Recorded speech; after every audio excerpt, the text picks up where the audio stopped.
Salut, c'est sinon je pense que tu vas bien. Dans cette vidéo, je vais te raconter une histoire qui va briser une barrière dans ta tête. Donc, un homme qui vivait pitoyablement, qui ne pouvait même pas faire subvenir à ses besoins. Donc, tout ce qu'il voyait, même, il était considéré comme un déchet à ses alentours. Il était sans abri. Et personne ne lui tendait la main. Et c'était devenu trop insupportable pour lui. Tout ce qu'il voyait, tout ce qu'il germait au quotidien, c'était la haine. Il voyait le monde complètement obscur. C'est qu'il ne pouvait même pas, même quand il est souffrant, personne ne lui tendait aussi la main. Même dans sa souffrance chronique, il souffrait d'une maladie chronique. Mais tout ce qu'il survivait, c'était juste avec le 5% du courage qu'il a. Tout ça, rien. Parce qu'il était considéré même dans ce alentours. Il était un mort vivant, même si à moitié mort. Donc, un jour, il décide fermement de quitter ce monde, de vraiment quitter ce monde. Il voyait un corde sur là, il y a une corde sur le corps. Il a arraché la corde pour aller se suicider. Parce qu'il ne pouvait plus se laisser écraser de cette manière. Donc, c'est ce qu'il avait le choix.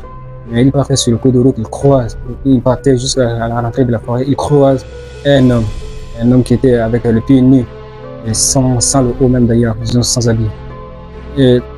Et l'homme lui demanda, quand tu partais sur le chemin, l'homme lui demanda, mais où vas-tu, monsieur? Il ne répondait pas du tout. Où vas-tu, monsieur? Donc l'homme le voyait, malgré dans sa souffrance, l'homme le voyait, parce qu'il partait si malheureux, triste. Donc il lui insistait de savoir s'il allait dans la forêt, ce qu'il veut savoir. Donc il dit, il ne peut plus supporter cette vie, il ne peut plus. Donc pourquoi tu dis ça? Il dit non, il ne peut plus. Donc l'homme lui demandait est-ce que je peux te demander un service? Et il dit d'accord, qu'est-ce que tu veux? Il dit tu me donnes juste le haut. Il me donne juste le haut et ta paire de chaussures. Et la dernière chose que je vais te demander, c'est que si tu as un billet, tu me donnes juste un billet. Ça fait déjà une journée demain que je n'ai rien touché. L'homme était vraiment dépourvu de ses émotions.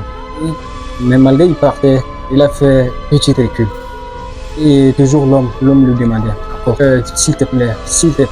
Et il commence à verser des larmes. Avant que tu vas te suicider, tu me donnes juste le haut, tu me donnes, et si tu as un billet, et tu me donnes ta paire de chaussures. Et si tu as un billet, tu me donnes, je vais aller juste manger. Il commence à pleurer. Donc, c'est lui qui partait se suicider. Il est venu pour consoler même cet homme. Il est venu pour consoler cet homme. Il a dit, mais pourquoi tu pleures? Il dit, non, lui, il pouvait. Il avait tellement faim, mais il n'a pas le haut. Et il fait aussi froid, donc il n'a pas aussi. Donc tout ce qu'il mangeait, c'était les restes de la nourriture. Donc il dit, ok, bon, alors, ils sont partis dans un petit restaurant local au quartier. Il lui a lancé la commande de tout et chacun. Et il mangea tout. Et l'homme lui remercia de ses bienfaits. Et il lui pose la question, mais pourquoi veux-tu aller te suicider? Il dit non, tout le monde le détestait. Il ne sait pas faire dans sa vie.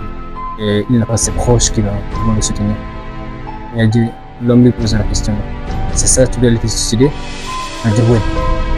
Non, ce n'est pas la raison. Quand tu as le souffle de vie, tu dois vivre ce que tu veux. Si Dieu ne t'a pas appelé, tu ne dois pas faire un tel acte. Parce que le fait quand tu prends cette décision d'aller faire, tu pars dans un autre chemin. Et c'est mon frère. Lorsqu'il rentre, il dit, ok, l'homme lui demanda, il rentre chez lui. Jette la corde.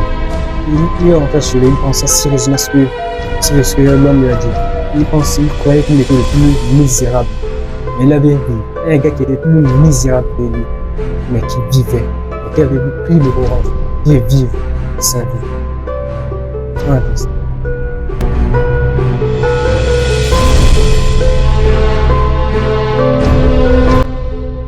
Donc pour toi, tu peux voir comme une histoire.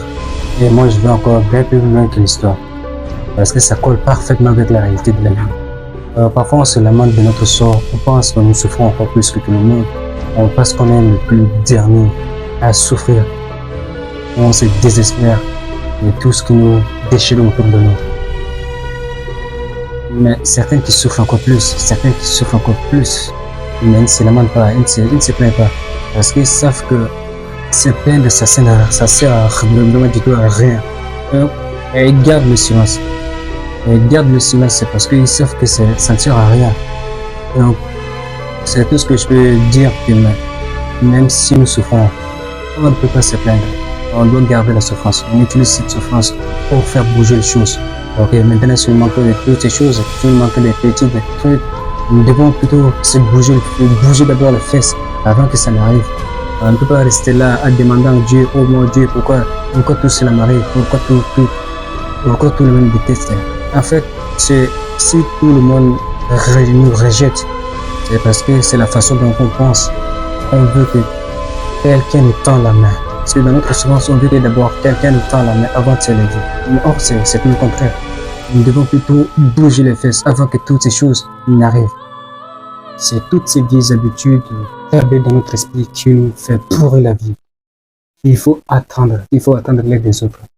Franchement, élimine cette putain de croyance en ton crâne.